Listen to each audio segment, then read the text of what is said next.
Well, everybody's worked up all the time when it comes to the Canadian Football League these days, which is actually a good thing. Well, a lot of people around the CFL would prefer to be dormant. Don't talk about us. Just let us do our thing. That isn't reality. So let's bring in Reid Johnson now. What a perfect segue from the XFL MarkCast. How you doing, Rito? I'm good. I'm fired up, ready to be here. It's just a Wednesday.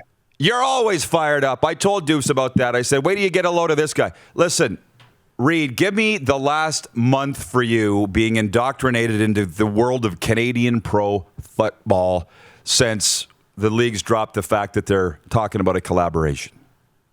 It's been exciting. We cover the XFL. It's been slow news. There's been a lot of Young Rock episode recaps, things like that, covering a lot of the other alternative football leagues. But to say that our viewership has skyrocketed with the interest of the CFL, XFL thing would be an understatement. Truly tremendous and overwhelming viewership and interest from your listeners, from all sorts of CFL people. It's been really exciting.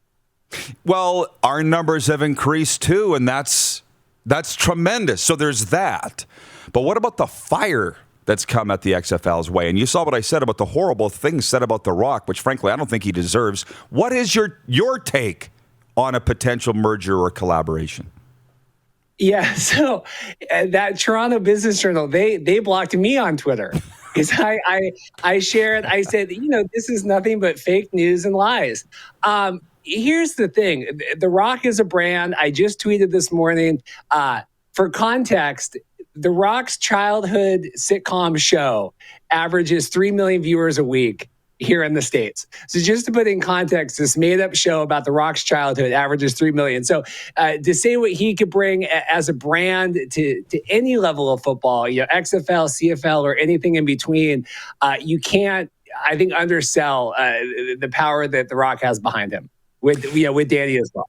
So, if you don't mind, we'll take some viewer comments as we roll here. All right. Nelson says, does Reid feel the XFL needs the CFL just as much as the CFL needs the XFL to continue to operate? It's so funny. People, the CFL fans, are adamantly very protective of their sport, right? Adamantly of the rules. From what I can tell from our listeners, from friends of the show, XFL is open to anything. And I was thinking about this because I knew that, we scheduled this over the weekend. Us XFL fans, we went through this last year. We went through mourning. The league died. I mourned. I had tickets to the championship game in Houston. We had Airbnb. We were going to go. And so, we went through all this. And then in August, when Rock and Dany and the team bought everything, we're in house money now. We're in extra time. This was never supposed to happen. So we're open to anything. I don't think any XFL fan has said, for sure down to 3 downs.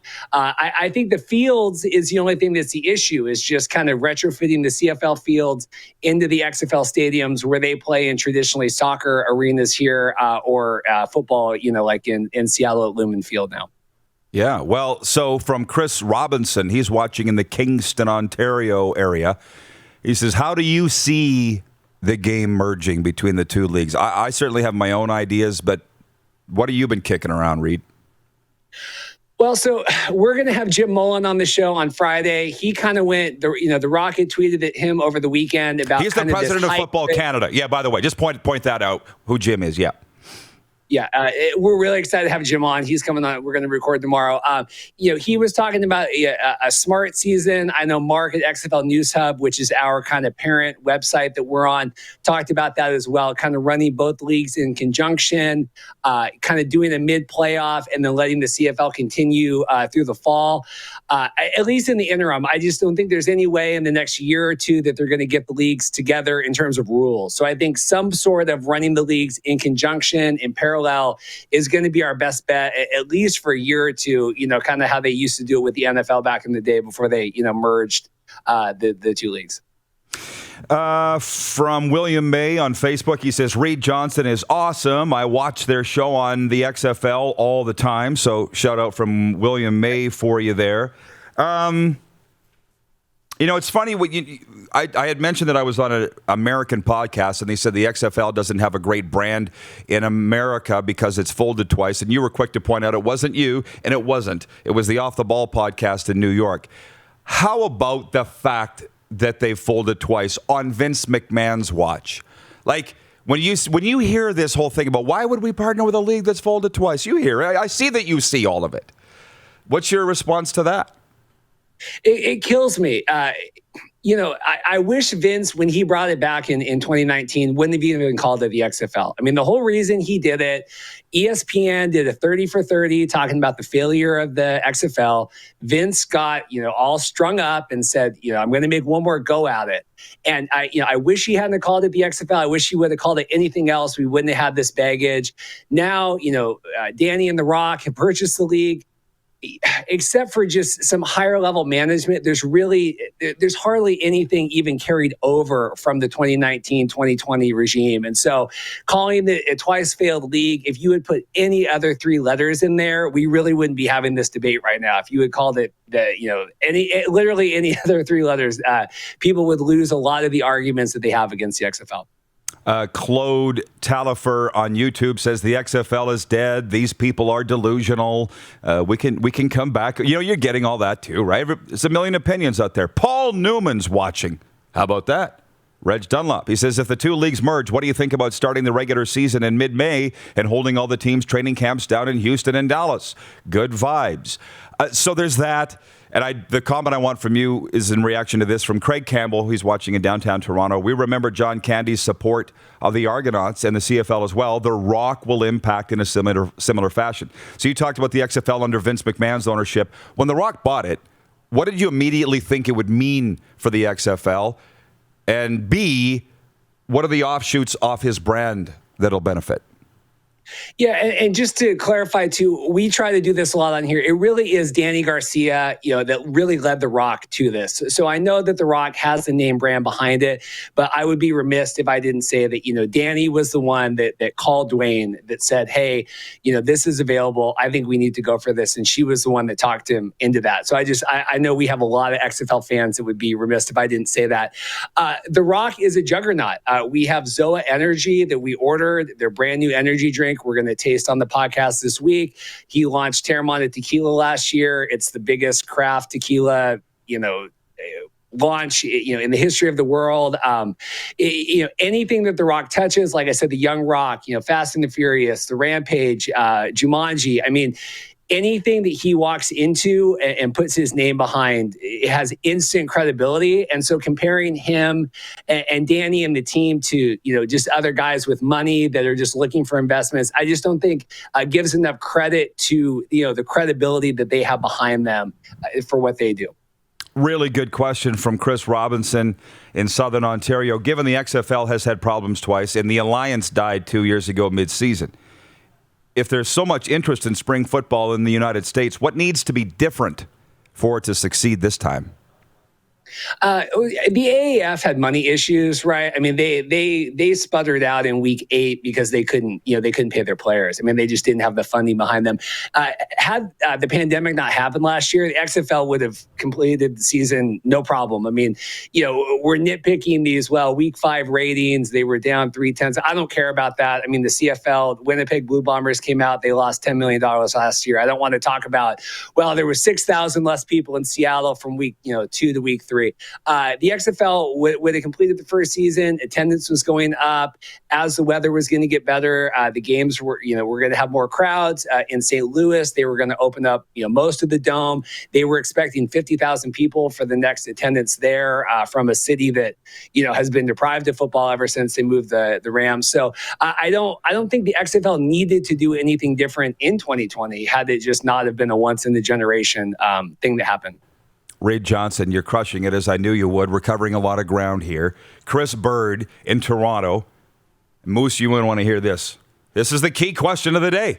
He says, Redbird Capital manages billions of dollars worth of sports and entertainment.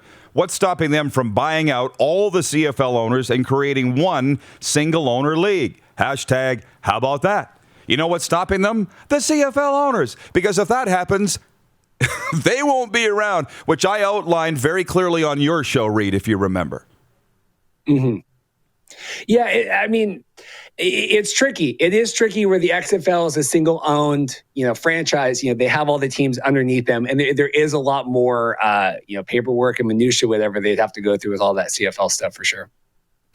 You see what I'm saying, though, Darren, on that? Like those, why do you think the CFL owners might not necessarily be for this? Yeah. Because it would be the end of them. They want to own professional sports teams. That's why they own professional sports teams. If this happens, they'd no longer own professional sports teams. Actually, Reid made the great point that it is very tricky. And I'll put this to you, Reid, and then you, Darren. What about the concept that has been mentioned of an AFC, NFC sort of thing, or American League, National League sort of thing? You play your own rules on each side of the 49th parallel and come together at the end and play the rules on that team's turf. How would you be with that? The number of messages I get from listeners now about all their hypothetical, we have this team, that I like it. I think it's a good idea. Like I said, I think if we want football for the next couple of years, I think you're going to have to run in parallel. I just don't think there's any option to. I think it'd be too landscape changing to completely adjust one. I think you're going to alienate. I mean, we've already seen that with the CFL fans. Like I said, I think XFL is way more open to anything, just because this is like an extra life for us that we didn't really expect. I think when the XFL failed, the first time and then came back, we're like, this is it. And now they think we have a third go around at this. But I think running the two separately makes the most sense in the short term. I don't know what that championship game looks like. I think that there is too many differences just to bring both teams on the field. But I think that you have to have the games count for something, or else it's not worth doing. Moose?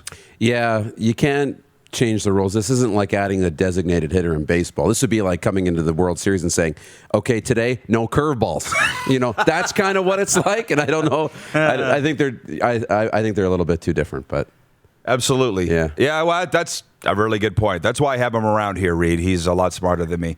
So we only got a couple minutes left. Obviously, we're going to keep this association going because I loved it partnering up with you guys. But what's your last word for Canadian football fans as we sit here today, as of today? My biggest thing, I'm all about solutions, right? Like I said, we didn't know that we were ever going to have this chance again. And all I see, Third Down Nation just tagged us in the thing with all the insider comments earlier today.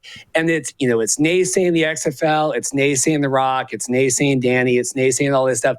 That's fine, but I want a solution then, because clearly the path that we're on for either league isn't great. And so I'm a can-do kind of guy. And so at this point, I want to hear solutions. I don't want to hear excuses and criticisms because that's clearly not gotten the CFL to a good position now, and it's not going to benefit anybody moving forward in the future. There's a lot of people pointing out the problems, and you're right, not many pointing out the solutions. Follow him on Twitter at XFLMark. And Reid, thanks for the time. This has been, as advertised, a lot of fun.